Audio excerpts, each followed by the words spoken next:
Thank you very much for inviting me, and my congratulations to the Love and Fidelity Network on this 10th anniversary, and to all the people who have made it possible over the years, and to you for joining in what is becoming a difficult discourse, but the more difficult it becomes, the more needed it is. So I'm going to launch right into today because I've got a lot to cover and we want some time for Q&A. Culture is people's way of guiding themselves through life, from conception to death, and through all the critical milestones of life on to the other side. A people, a nation, distill their experience into the wise ways of elegantly celebrating these milestones, of relating to each other in definite protocols of dress, speech, and ways of expressing joys and sorrows, in being with each other, in ways of supporting each other every step of the way.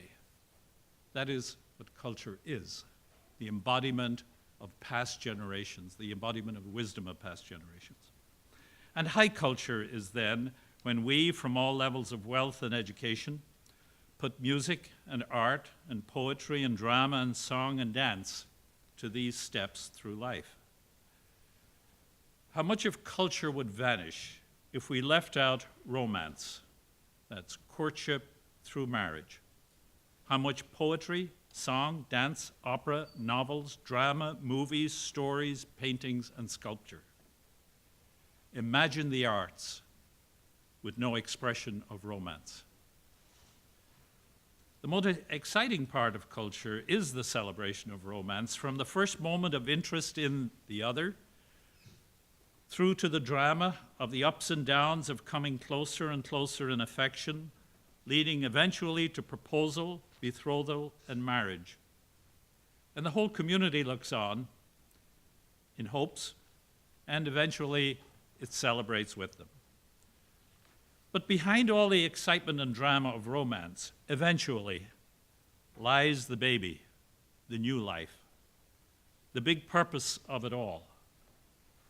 This is the quieter but stronger joy that transformed the beautiful young woman into the strong young mother who now has a fierce purpose in life, a purpose that also transforms her husband, the young man moving from care freedom to worker, provider, and protector.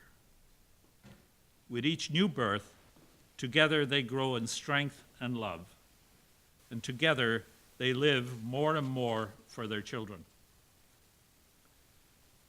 So it has been for a millennium and more, as the West grew in strength, population, institutions, wealth, and human and social capacities.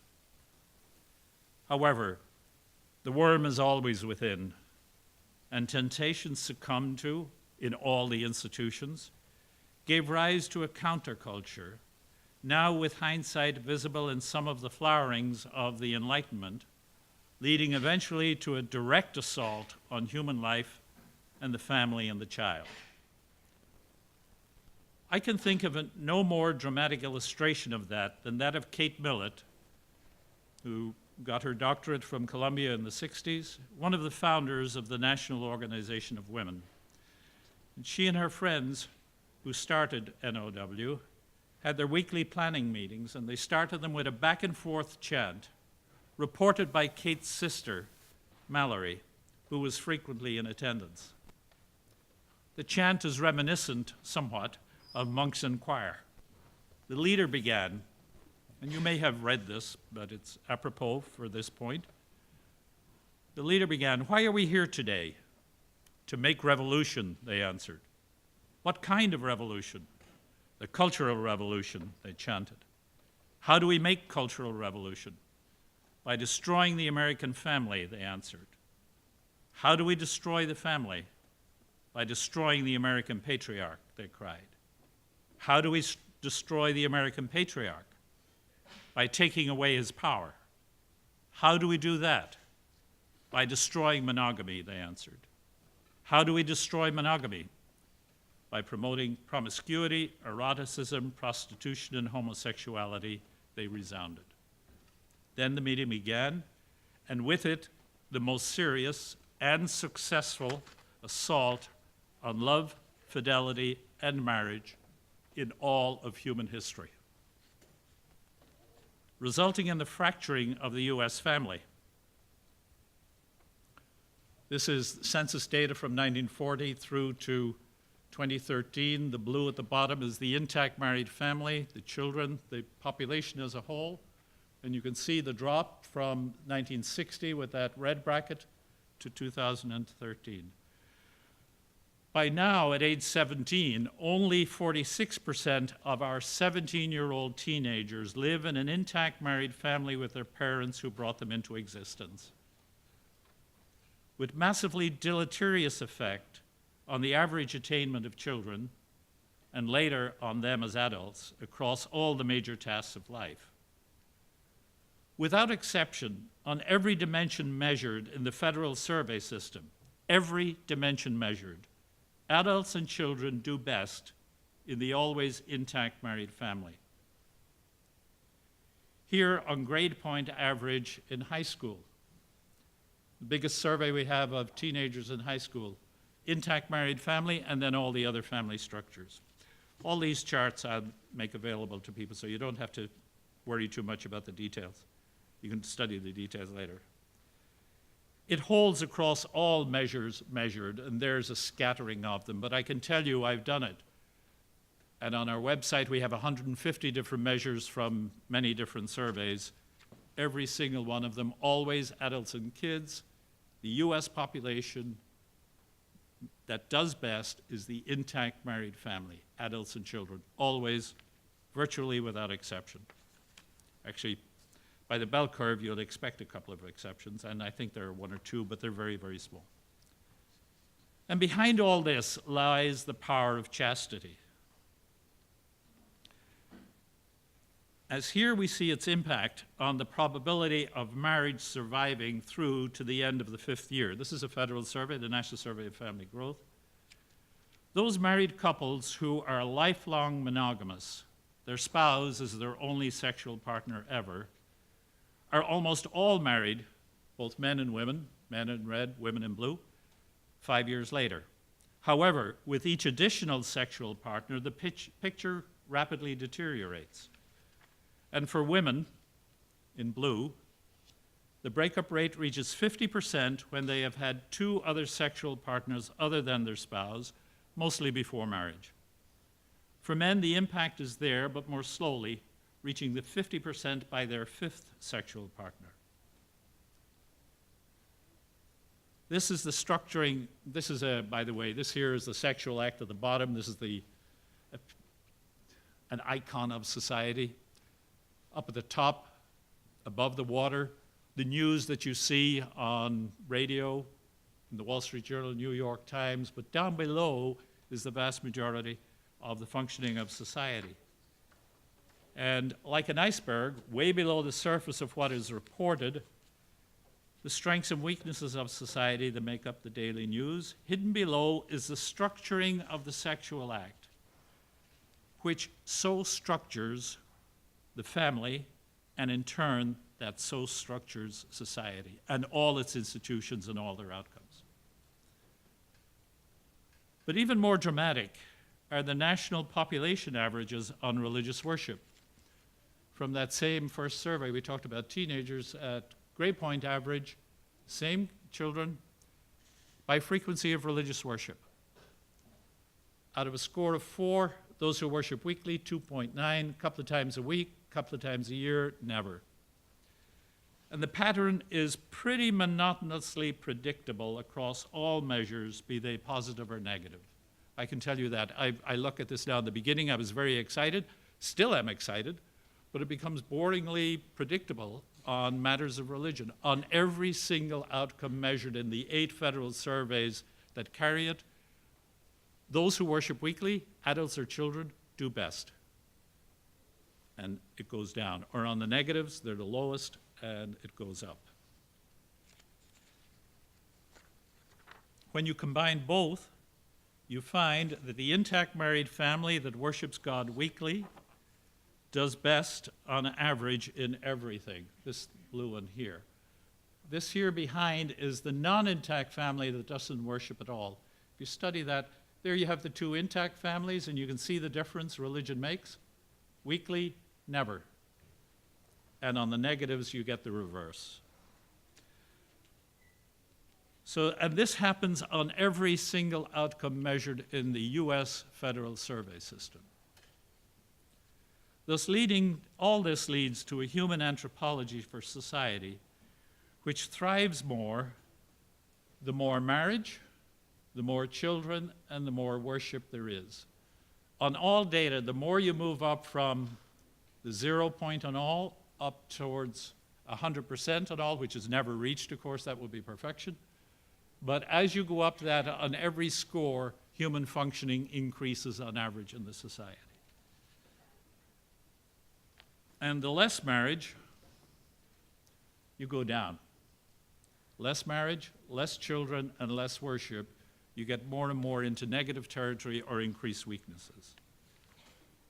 Thus we have today two competing, but not yet so debated, models of society. The thriving, which is marriage, God, and children. The two great loves. Love God and love your neighbor, and the sociological proxies are marriage, intact marriage, and worship of God. And then the dysfunctional one, which actually is the one most proposed by our elites in all the institutions in this country at present. You are joining a massively important public discourse debate. And what you have on your side is the data of the federal survey system. It's all yours. Go for it. You have nothing to fear in the data. I understand your fear from the opponents. But prayer is powerful. So, we have a false, vicious, I would say, and destructive model being proposed to the country. And it's now being played out on campuses of our nation with administrations bending to the untrue and the hostile. Even at universities founded and still run by some of the Catholic Church, and I take them as, good example where you would expect otherwise. But some of the universities run by some of their greatest orders, Dominicans and Jesuits, have bowed to the pressure.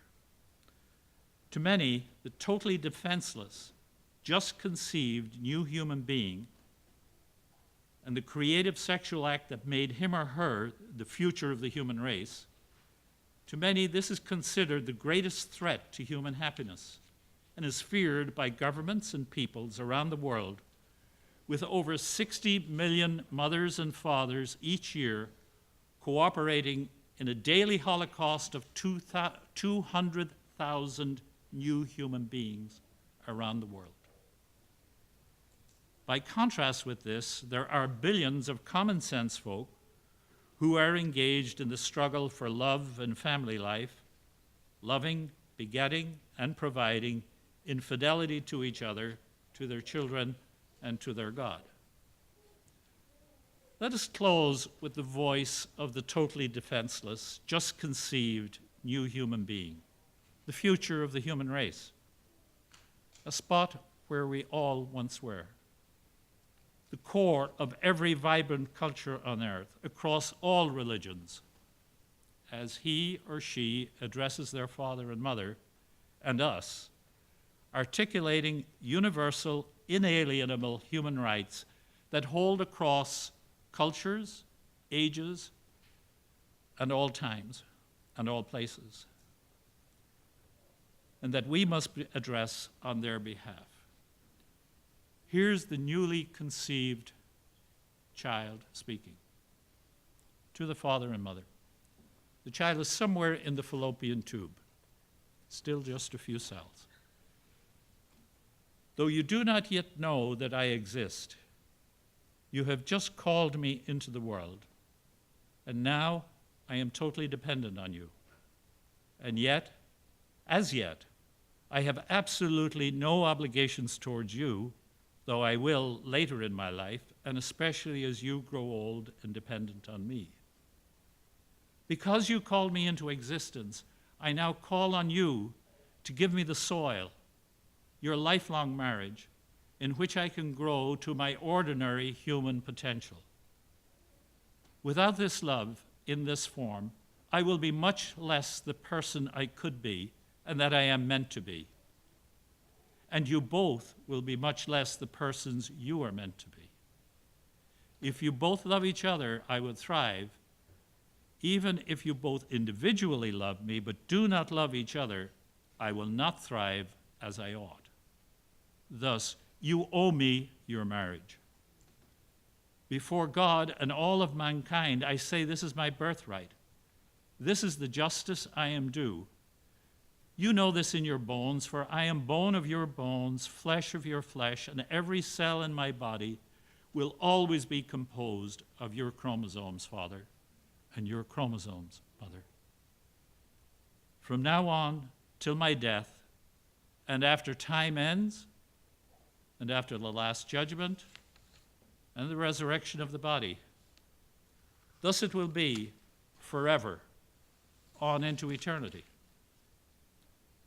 Father, from the moment that your sperm mated with my mother's egg, and both your chromosomes entwined to become me, then a one-cell zygote. In that moment, before I was known to either of you and known only to God, in that moment just past, I cried out to you, I need your marriage to become the person God intends me to be. He's made me dependent on your marriage and on your love. This is the way forward for both of you as you become the persons you're meant to be, and the way forward for me so that I can become the person I am meant to be. From here on, we are, all three of us, dependent on your marriage, and I claim it as my right. But as you see, we are also dependent on the worship of God to reach our human potential. With it, we thrive, and thrive most when we worship him weekly.